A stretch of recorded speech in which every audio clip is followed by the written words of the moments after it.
নাহমাদুহু ওয়া নুসাল্লি আলা রাসূলিহিল কারীম, আম্মা বা'দ। অহংকার মারাত্মক একটি মানসিক ব্যাধি। এটি অন্যতম কবিরা গুনাহ। অহংকারী লোক নিজেকে ছাড়া আর কাউকে চোখে দেখে না, কারো গুণ সুনাম ও সম্মান সে সহ্য করতে পারে না।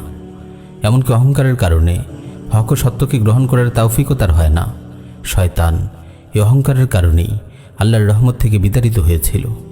তাই শয়তান হলো অহংকারীদের ইমাম ও সর্দার। সকল অহংকারী তার অনুসারী। আল্লাহ তাআলা যখন সকল ফেরেশতাকে নির্দেশ দিলেন আদমকে সিজদা করতে, শয়তান অহংকারের বশে আল্লাহর আদেশ মানতে অস্বীকার করেছিল। সে বলেছিল, আনা খায়রুম মিনহু খালাকতানি মিন নারিন ওয়া খালাকতাহু মিন তিন। আমি আদমের চেয়ে শ্রেষ্ঠ। আপনি আমাকে আগুন থেকে সৃষ্টি করেছেন আর তাকে সৃষ্টি করেছেন মাটি থেকে। অহংকার কেবল আল্লাহ রাব্বুল আলামিনের জন্য শোভা পায়। যেই বান্দা অহংকারে লিপ্ত হয় সে মূলত আল্লাহর গুণ নিয়ে টানাটানি করে। নাউযু বিল্লাহি মিন যালিক। সুনান আবু দাউদে বর্ণিত একটি হাদিসে কুদসিতে এসেছে, আল্লাহ তাআলা বলেন, আল কিবরিয়া উরিদাই ওয়াল আযামাতু ইজারি ফামান নাযাআনি ওয়াহিদাম মিনহুমা কাযাফতুহু ফিন্নার। অহংকার আমার চাদর আর গৌরব হলো আমার ইজার। যে ব্যক্তি এর কোনো একটি নিয়ে আমার সঙ্গে টানাটানি করবে আমি তাকে জাহান্নামে নিক্ষেপ করব। অন্তর থেকে অহংকার সমূলে উৎপাদন করার বিষয়টিকে কোরআন সুন্নায় এত বেশি গুরুত্ব দেওয়া হয়েছে যে ভাবলে তা অবাক হতে হয়। আল্লাহ তাআলা বলেন, ওয়ালা তুসাইর খাদ্দাকা লিন্নাস ওয়ালা তামশি ফিল আরদি মারাহা ইন্নাল্লাহা লা ইউহিব্বু কুল্লা মুখতালিন ফখুর।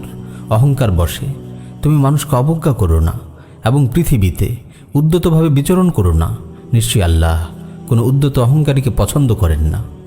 সাহিহ মুসলিম এসেছে, রাসূল সাল্লাল্লাহু আলাইহি ওয়াসাল্লাম ইরশাদ করেন, লা ইয়াদখুলুল জান্নাতা মান কানা ফি কলবিহি মিসকালু যাররাতিন মিন কিবর। যার অন্তরে অনুপরিমাণ অহংকার আছে সে জান্নাতে প্রবেশ করবে না।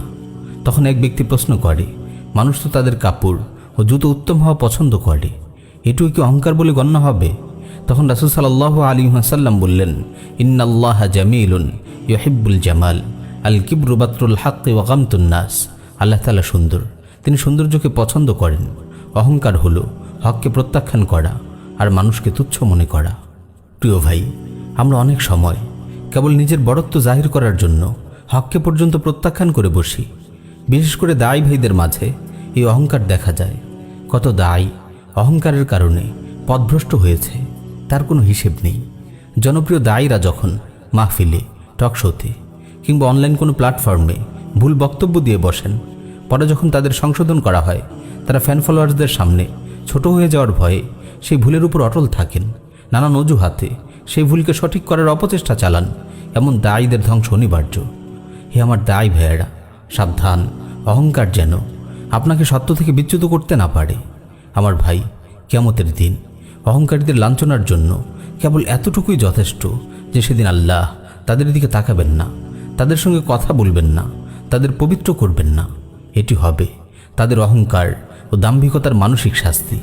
এই শাস্তি শারীরিক শাস্তির চেয়ে অনেক বেশি কষ্টকর ও লাঞ্ছনাদায়ক হবে। সহিহ বুখারীতে এসেছে, রাসূল সাল্লাল্লাহু আলাইহি ওয়াসাল্লাম ইরশাদ করেন, লা ইয়ানজুরুল্লাহু ইয়াওমাল কিয়ামাতি ইলা মান জাররা ইজারাহু বাতারা। যে ব্যক্তি অহংকারের বশে লুঙ্গিকে ঝুলিয়ে মাটিতে হেঁচড়ে নিয়ে যায়, কিয়ামতের দিন আল্লাহ তার দিকে তাকাবেন না। প্রিয় ভাই, একজন আদর্শ মুমিন কখনো অহংকারী হতে পারে না। মুমিন মাত্রই সবার সঙ্গে বিনয় নম্র আচরণ করে। আল্লাহ রাব্বুল আলামিনের কাছেও সে সম্মানিত হয়, দুনিয়ার মানুষের কাছেও তার মর্যাদা সুপ্রতিষ্ঠিত হয়।